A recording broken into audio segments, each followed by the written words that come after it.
What is going on, everyone? Welcome to the Slaw Sports Show. I'm your host, Cole Noble, aka Slaw.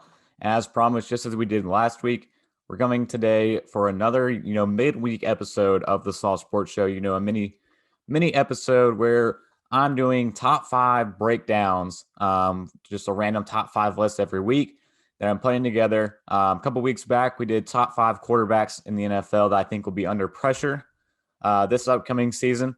Last week on Wednesday, we did our top 5 teams I think will take the next step in terms of their franchise success moving forward. Starting this season, this season they'll be able to take that next step forward as a franchise. And today we're going to be doing another top 5 episode as well. So today we will be doing my top 5 teams I think will blow up their entire roster in any shape or way. But top 5 teams I think will blow it up after the 2021-2022 NFL season. So let's go ahead and get started.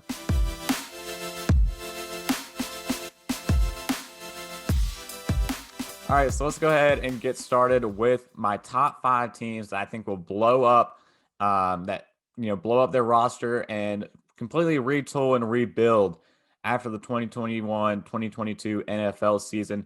So just like I did last week, we're going to throw in a couple honorable mentions to briefly talk about and then get into our top 5 going from 5 to 1. So again, this week, top 5 teams that are going to end up blowing up their entire team after this year. So teams that are not going to do good, definitely going to underperform this year, in my opinion, and will eventually blow up or be forced to blow up their entire roster going towards the future, just for the betterment of their franchise, blow it up and move on. So let's go ahead and look at some of our honorable mentions we got. So first and foremost, just something I want to throw out there as an honorable mention. And really, we don't have too many honorable mentions to think about here. But first and foremost, let's start with the Houston Texans. Houston Texans, I think, will be probably the number one team that are going to blow up. But I think they're also in the middle of that rebuild stage and that blow up process. So that's why I have them in my honorable mention. I think it's already happening. They're already in the process of doing so. You think with all this, the entire situation with Deshaun Watson, the fact he's requested a trade and still adamant about that trade, even with his ongoing investigation still not concluded at the time. So Deshaun Watson, we all know, is eventually going to be out. He's no longer going to be with the Houston Texans. It's not looking like something that will get fixed anytime soon. And eventually he will no longer be a Houston Texan.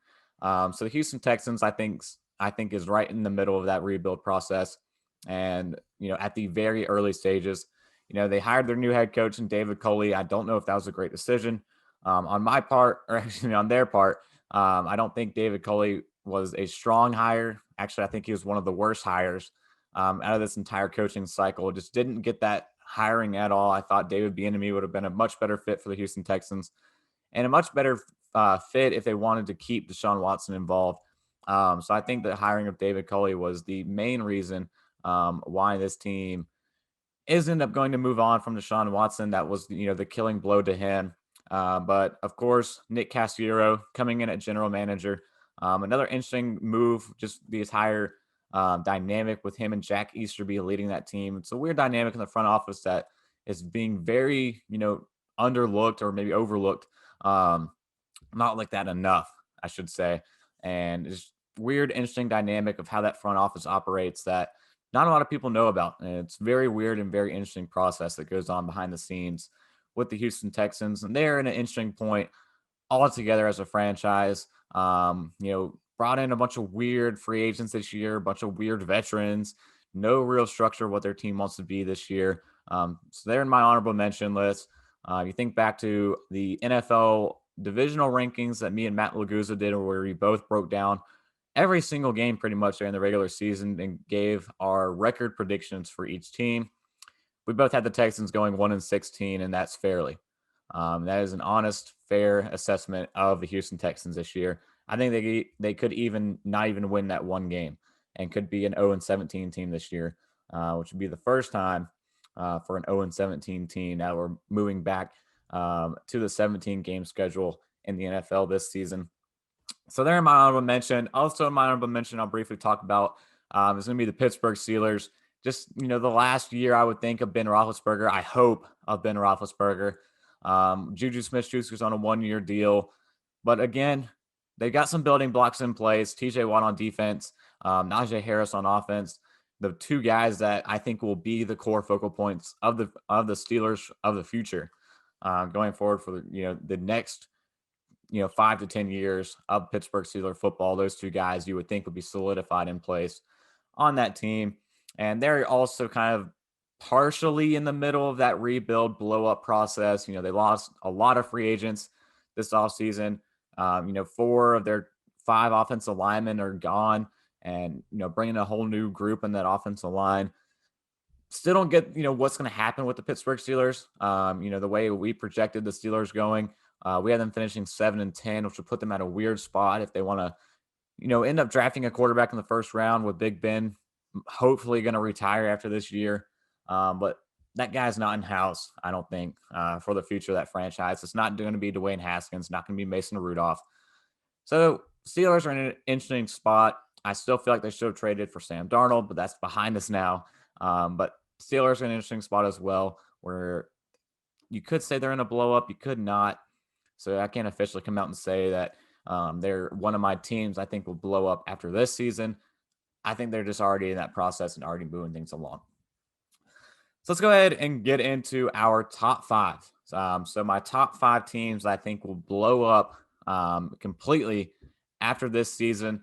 My top 5 blow ups, if you will, going into the 2021-2022 NFL season. So let's start off, like I said, from 5 to 1. So my number 5 team that I think will blow up after the 2021-2022 NFL season is going to be the Seattle Seahawks.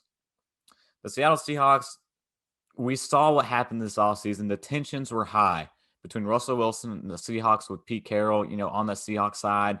Russell Wilson was angered with the way the Seahawks started out. Russell Wilson, you remember the hype train was real for him to win MVP last year through the first, 6 to 8 games of the season. But the Seahawks ended up bottoming out, losing first round of the playoffs to the LA Rams. Russell Wilson ended up being, one of the most sacked and one of the most pressured, one of the most hit quarterbacks in the NFL last year. Was very frustrated with the offensive line and has been for years. And the tensions were high after that, playoff loss to the Saints, to the Rams in the wild card round. A division rival. They split the series during the regular season. They felt really confident going into that game. John Wolford started that game at quarterback. John Wolford started that game at quarterback. So they felt very strong and confident going into that wild card game. But the Rams ended up coming out on top. Jared Goff ended up coming in, with a broke thumb and still ended up getting that win against the Seattle Seahawks. So tensions were very high with Russell Wilson throughout the entire early part of the offseason. And, there was a time where it looked like for a good week, Russell Wilson was going to be traded this offseason. But ultimately, they came down to a decision and got things fixed and got things figured out to where Russell Wilson has now said that he's denying that he ever requested a trade, denying that he's ever frustrated with Pete Carroll.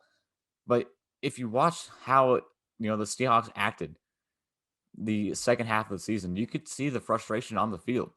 It was obvious. There's nothing to hide. You could see it with your own eyes. Just what happened with the Seahawks last year. They started out gung-ho with Russell Wilson, but Pete Carroll, he stuck with his mindset. He stuck with his establish the run, presence that he has as, one of the offensive play callers, and he switched the offense around. Whenever they started to struggle, he immediately abandoned ship on Russell Wilson in the passing game and tried to go back more to the traditional run game that he always wants to, possess with his offense. And you could see that why that would frustrate Russell Wilson. He thought that was working. They were just, hitting a few stumble blocks along the way and that they'd get right back on track. That wasn't the case. Pete Carroll, went off course, didn't trust Russell Wilson, and completely revamped their offense for the second half of the season. And ultimately, it didn't end up working out for the Seattle Seahawks once, the season was all said and done. So we go into this year now, and like I said, Russell Wilson is, full go, Seattle Seahawks, is a Seahawk for life. All the talk we hear every offseason with these type of, situations that are going on. But Russell Wilson has, he's adamant about, coming back, adamant about being back with Pete Carroll and this team and getting things right. But I don't think that's the case. I think that tensions are still going to grow and frustration will still continue to build going into this season. I think it's going to be another, average season for the Seattle Seahawks. Maybe a playoffs. When me and Matt Laguza predicted it, we had them going 9-8, finishing fourth in the NFC West, which we think again will be the strongest division in the entire NFL. We actually had three teams from the NFC West all making the playoffs, with the Rams, 49ers, and Cardinals just right above the Seahawks. Cardinals beating them out with the same record just because of divisional wins. And that's how the Seahawks have been the last few years. Yeah, the division is tough. It has been tough for years. You think the Rams were in the Super Bowl a couple of years back. 49ers were in the Super Bowl 2 years ago. This is a good division and a tough one to compete in. And it keeps getting better and better every single year. And the Seahawks, they look like the team this year out of that division that hasn't improved from what they did last year. The Cardinals this offseason have definitely improved. We talked about them briefly last week in last week's episode. The 49ers have definitely improved. They're getting everybody back. They brought in Trey Lance to be their quarterback that can give the team their upside and a higher ceiling they need to go back on another Super Bowl run. The Rams have brought in Matthew Stafford and a bunch more players on an offense. Aaron Donald and Jalen Ramsey still leading that defense. So it looks like the team that hasn't improved this year out of that, like I said, toughest division in football is the Seattle Seahawks. And I think if they hit that, bump again this year where they stall out, Russell Wilson's frustration will continue. If he starts getting pressured and sacked over and over again, think now Chandler Jones, JJ Watt, Nick Bosa, Aaron Donald. Those guys he has to face 2 games a year, not to mention the rest of their schedule alone. If he starts getting sacked and the offensive line still continues not to hold up while it has been briefly improved, I could see Russell Wilson getting increasingly more angry with the team, especially if they have another situation on offense where there's butting heads between him and Pete Carroll again. I think it's very possible. Another thing to keep in mind with a Russell Wilson trade, right now he has a $32 million cap hit on 2021's books, with Bobby Wagner second on their books with $17 million. But if you turn and look towards 2022, the Seahawks have $45 million in cap space, and Russell Wilson eats up $37 million alone on the cap space. But if he is traded before June 1st, so a pre-June 1st trade, it'll be a $26 million cap hit. If he's traded post June 1st, it will only be a $13 million dead cap hit.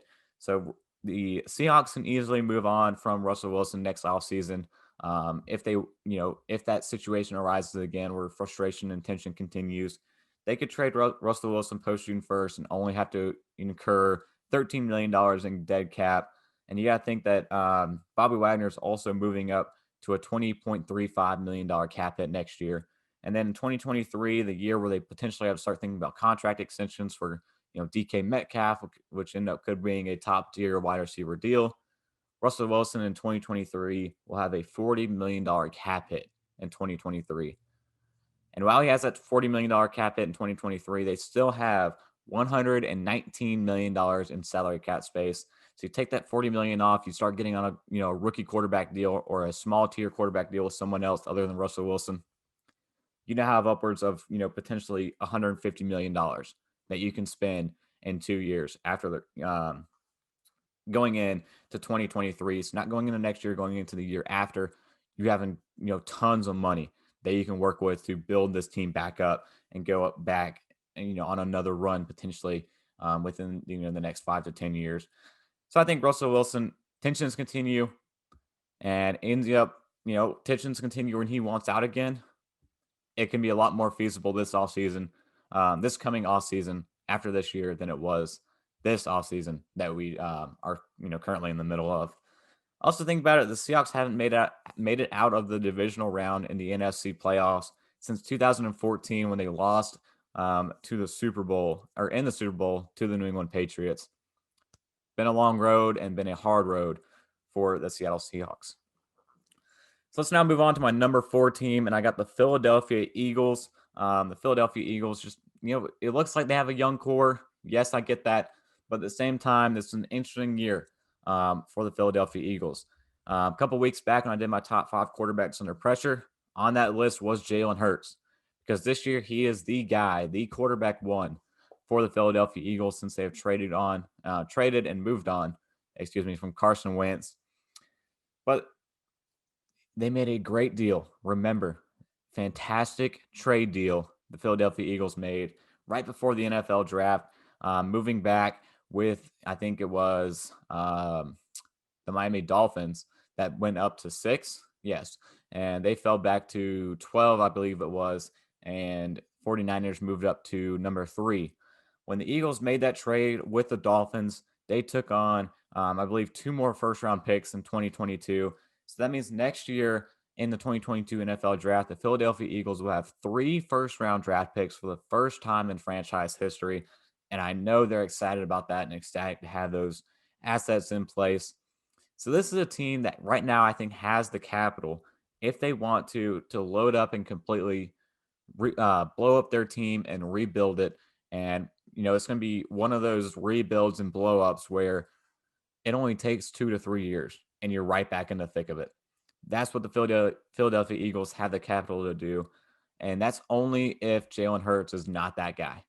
If he's not that guy, pal, this year, then the Philadelphia Eagles can easily do what I think needs to be done if Jalen Hurts proves to not be that guy. This year, quarterback one for an entire year. The way I projected the Philadelphia Eagles to go, we had them finishing 5-12. That's not the year you want to have if you're the Philadelphia Eagles. So I think if Jalen Hurts has a down year, doesn't improve, doesn't show that he's the guy, then I think the Eagles can potentially use those 3 first round picks to pursue a Deshaun Watson or Russell Wilson next year.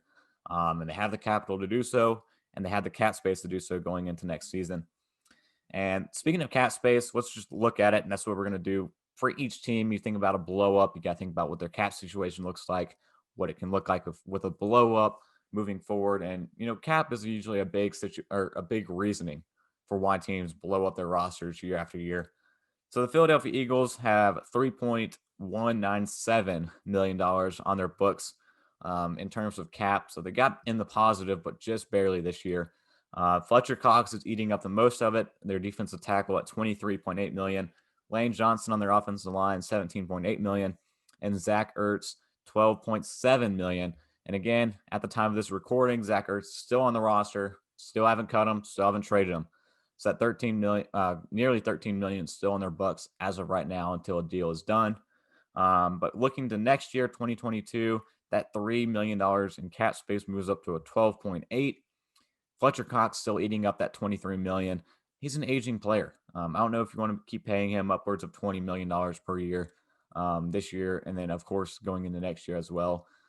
Just feasible opportunity there to restructure and or create some cap space with Fletcher Cox. And then Darius Slay as well, eating up $22 million next year. I'm okay with that. Darius Slay could be a top tier cornerback, and the Eagles went after him for a reason last offseason. So $22 million that Slay bumps up to in 2022.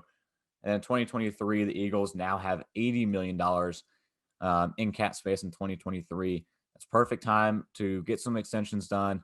Bring in a player like a Deshaun Watson, like a Russell Wilson. You can start eating some of that cap space, restructure that deal, and you get that quarterback in.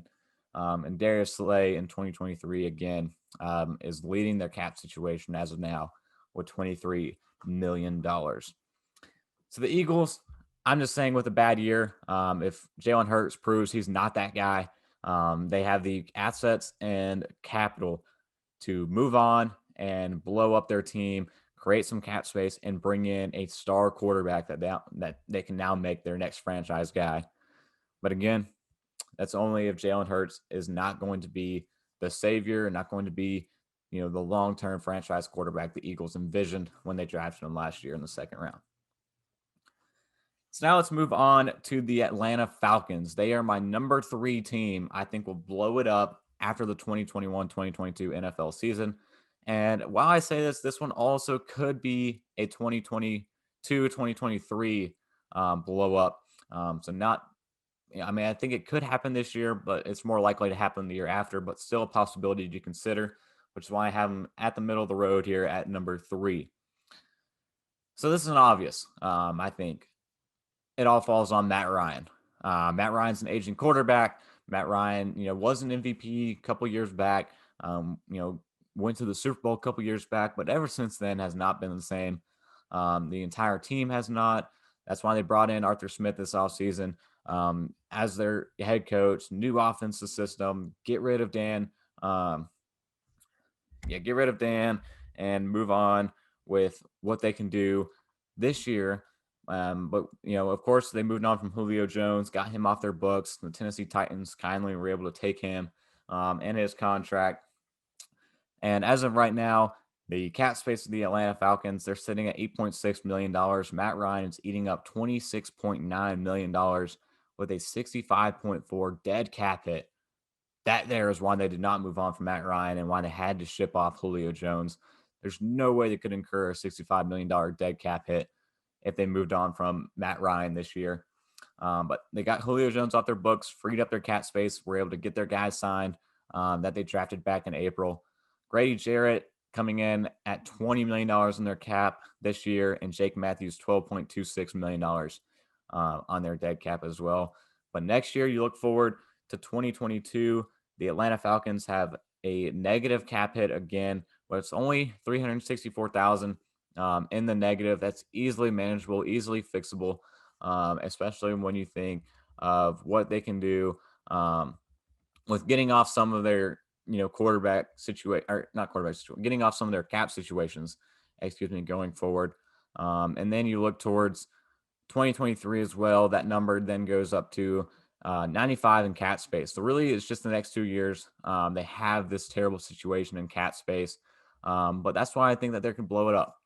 Terrible situation in cap space within the short term, a quarterback contract that is going to quickly de-escalate from what it is currently right now. Matt Ryan goes from a $26.9 million against the cap this year. He goes up to 48, but that dead cap space goes down from 65 million to only a 40 million. And post June 1st, it goes even lower to a 24 million.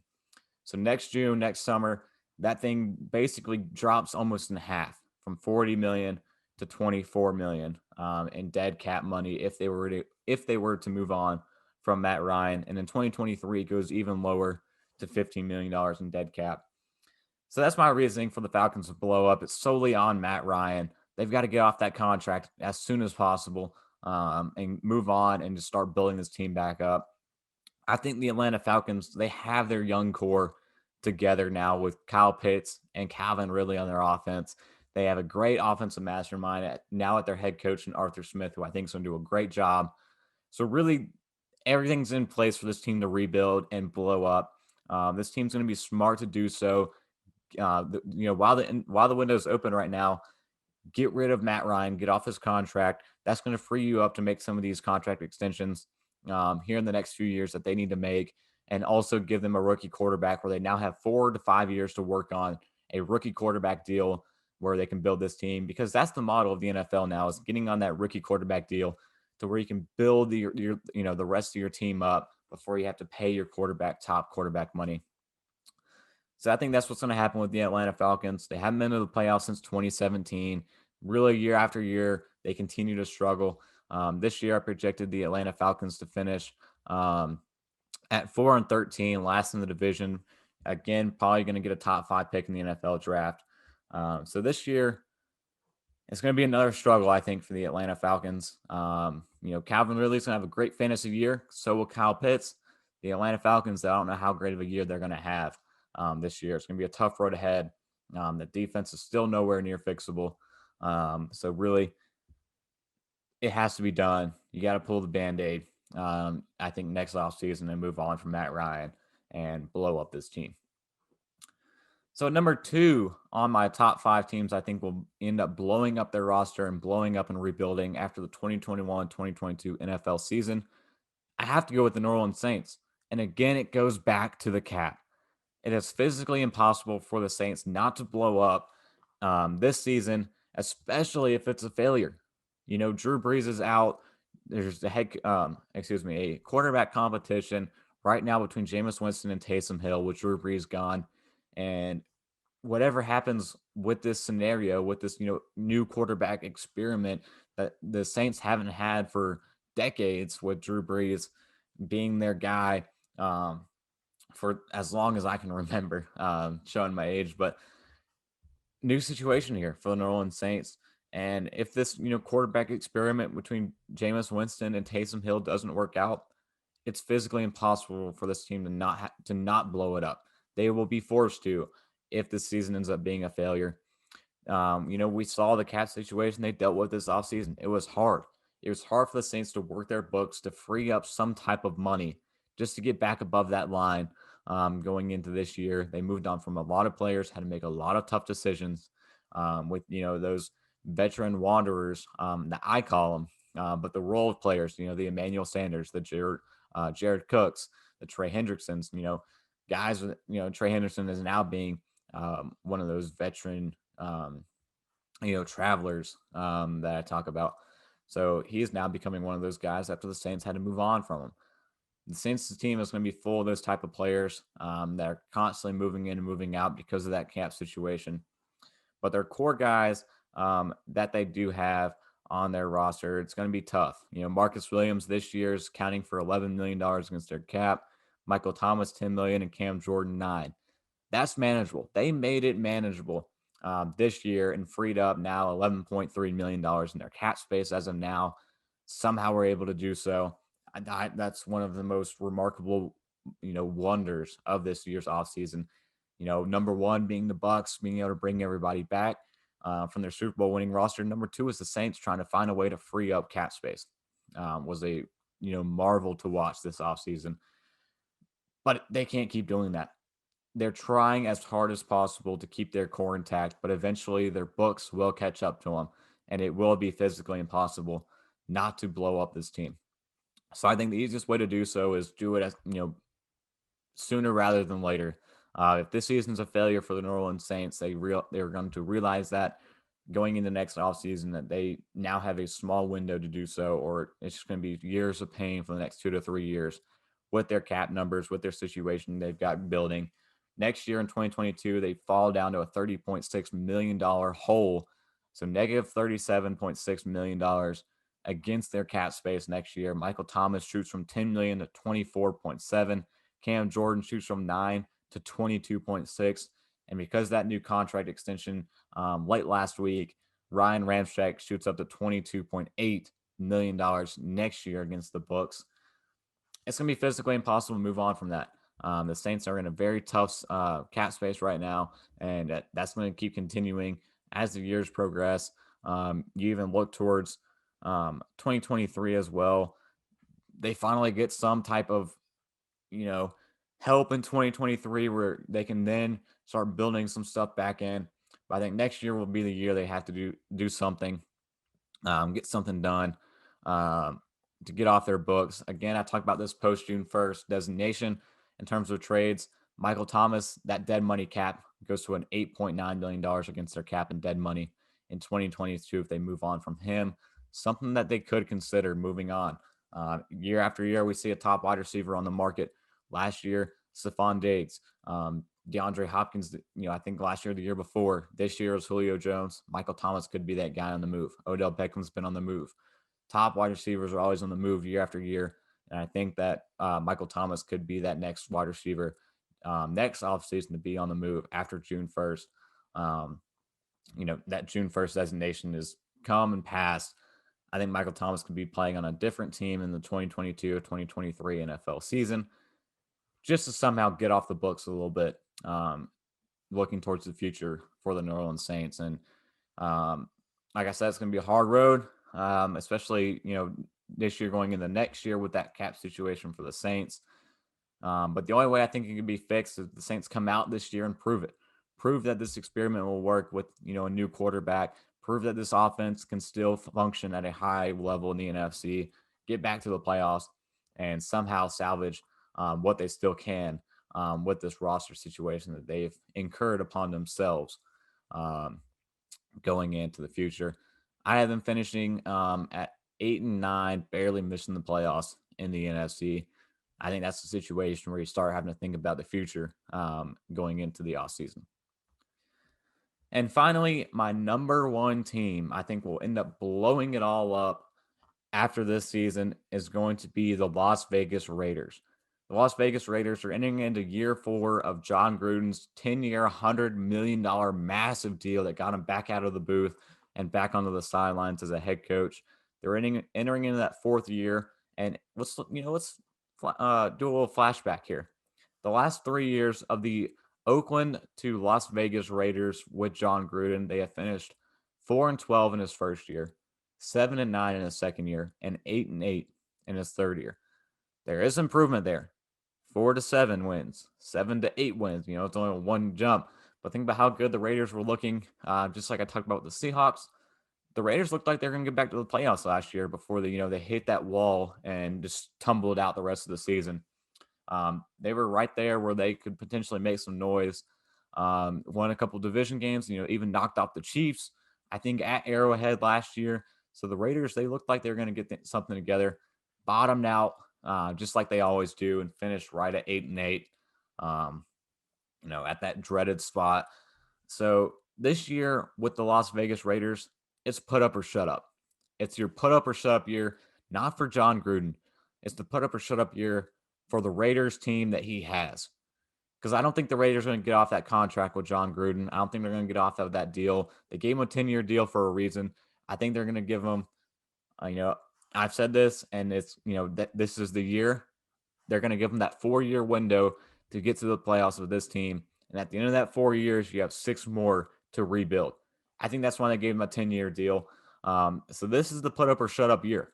This is the year the Raiders have to make the playoffs, or they will be forced, and the ownership will force John Gruden to blow his team up and force Mike Mayock to blow this team up going towards the future.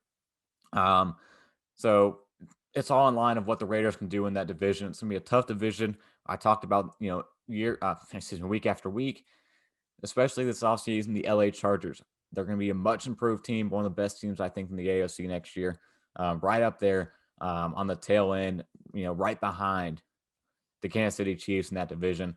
Denver Broncos, they're still struggling in that division, trying to get things rolling, get things back on track in terms of their franchise. And, the Chiefs, they're still the Chiefs. So the Raiders have to figure out how to jump and get over that hump. Once we start talking about, the 75% way through the season where they always bottom out, they got to get back on track there, get things rolling. This is the year to do so. It's the put up or shut up year for the Vegas Raiders and John Gruden. This is the year they got to get things on track and get to the playoffs, or they're going to blow up this year. Next offseason, they're going to end up having to blow it up. And again, let's keep talking about some salary cap situations. So, of course, the Raiders ended up getting above the salary cap, but Derek Carr's a $22.125 million cap hit. Yannick Ngakoue, the worst, still I would say this and stand by this, the worst contract of the offseason out of any player. Yannick Ngakoue, fully guaranteed deal he got. I think it was 2-year, $26 million fully guaranteed. So it's going to be $13 million this year and $13 million again next year. And then, they just got a lot of situations going on with their cap space and what they are trying to do going forward with this team and this future. Colton Miller's a $13.469 million cap hit this year, and at left tackle. Next year in 2022, they get cap relief, $51 million in cap space next year. But Derek Carr still has a $19.8 million hit, and next year has no dead cap space. No dead cap hit next year. They can freely move on from him and not incur any dead cap space. So if this is the year of the put up or shut up year for the Raiders, and they end up shutting up and not doing it, they can move on from Derek Carr and start that process of finding their new quarterback for the next 6 years and final 6 years of John Gruden's contract. And Corey Littleton, he moves up to a $14 million hit next year. And Colton Miller moves up as well to a $16.8 million hit in 2022. So, lastly, this is just the put up or shut up year for the Las Vegas Raiders. If they don't get things together, this entire roster will implode. John Gruden and Mike Mayock will be forced to rebuild. And Derek Carr, we talk about it year after year. He's one of the most underrated quarterbacks, but year after year, he's also one of the most talked about quarterbacks of the offseason. Happened, last offseason, happened this offseason.